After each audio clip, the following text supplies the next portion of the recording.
नमस्कार दोस्तों, स्वागत है आपका कैपिटल की क्लास में। अगर आप कंफ्यूज्ड हैं कि आपको आईटीआर फाइल करना है या नहीं, तो ये वीडियो आपके लिए है। वीडियो लास्ट तक ज़रूर देखिएगा। Mandatory ITR filing cases.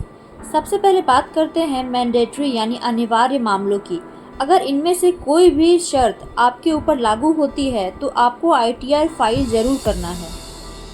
First number, income exceeds basic exemption limit.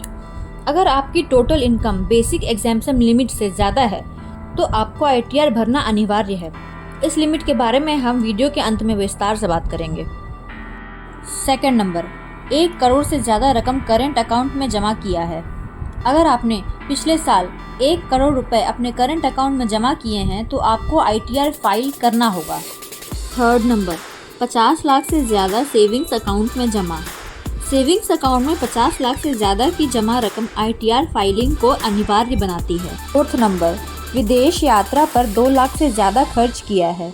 अगर आपने इंटरनेशनल ट्रैवल में 2 लाख रुपए से अधिक खर्च किए हैं तो भी आपको आईटीआर फाइल करना होगा। फिफ्थ नंबर, बिजली का बिल 1 लाख रुपए से ज़्यादा है। अगर किसी साल में आपका बिजली का बिल कुल मिलाकर 1 लाख रुपए से ज़्यादा है तो आईटीआर ज़रूरी है। Six number, business turnover 60 lakh रुपए से ज़्यादा। अगर आपके बिजनेस का सालाना टर्नओवर 60 लाख से ऊपर है तो आईटीआर अनिवार्य है। Seventh number, professional income 10 lakh से ज़्यादा है। डॉक्टर, वकील, फ्रीलांसर या अन्य प्रोफेशनल हैं और इनकम 10 लाख से ऊपर है तो आईटीआर ज़रूरी है। एट्थ नंबर, टीडीएस या टीसीएस 25,000 से ज़्यादा कटता है। अगर आपके ऊपर टैक्स डिडक्शन हुआ है 25,000 रुपये या उससे ज़्यादा का तो आपको आईटीआर फाइल करना ही होगा। नाइन्थ नंबर, आपने यूएस स्टॉक्स में निवेश किया है। अगर आप भारत के निवासी हैं और आपने अमेरिका में स्टॉक्स में निवेश किया है, आईटीआर तब भी ज़रूरी है। 10th नंबर, कोई भी फॉरेन एसेट रखा है। अगर आपके पास विदेशी संपत्ति है जैसे bank account, mutual fund, real estate आदि, तो आईटीआर फाइल करना अनिवार्य है। Recommended cases.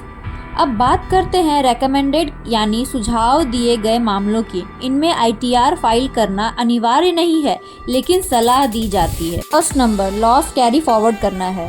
अगर आपने स्टॉक्स किसी अन्य इनकम में नुकसान किया है और उसे अगले सालों में कैरी करना चाहते हैं तो आईटीआर फाइल करें। सेकेंड नंबर, टीडीएस का रिफंड लेना है। अगर आपका टीडीएस कटा है और आपको रिफंड चाहिए तो आईटीआर फाइल करना पड़ेगा।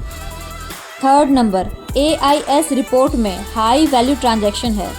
एआईएस यानी एनुअल इंफॉर्मेशन स्टेटमेंट में अगर आपकी कोई बड़ी फाइनेंशियल ट्रांजैक्शन दिखाई दे रही है तो आईटीआर फाइल करने की सलाह दी जाती है ताकि आपको नोटिस न आए।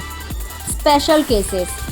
अगर कोई सीनियर सिटीजन है जिसकी उम्र 75 साल से ऊपर है और उसकी इनकम केवल पेंशन और बैंक इंटरेस्ट से ही आती है तो उसे आईटीआर फाइल करने की ज़रूरत नहीं है, बशर्ते वह फॉर्म 12BBA बैंक में जमा कर दे। Basic exemption limit. अब बात करते हैं सबसे बेसिक एग्जाम्पशन लिमिट की। अगर आपकी टोटल इनकम इस लिमिट से नीचे है और अभी बताए गए कोई भी विशेष केस लागू नहीं होते तो आईटीआर फाइल करना ज़रूरी नहीं है। कंक्लूजन। उम्मीद है अब आपको क्लियर हो गया होगा कि आईटीआर कब भरना ज़रूरी है और कब सुझाव दिया जाता है। अगर आपको कोई भी कन्फ्यूजन है तो कमेंट में ज़रूर पूछें।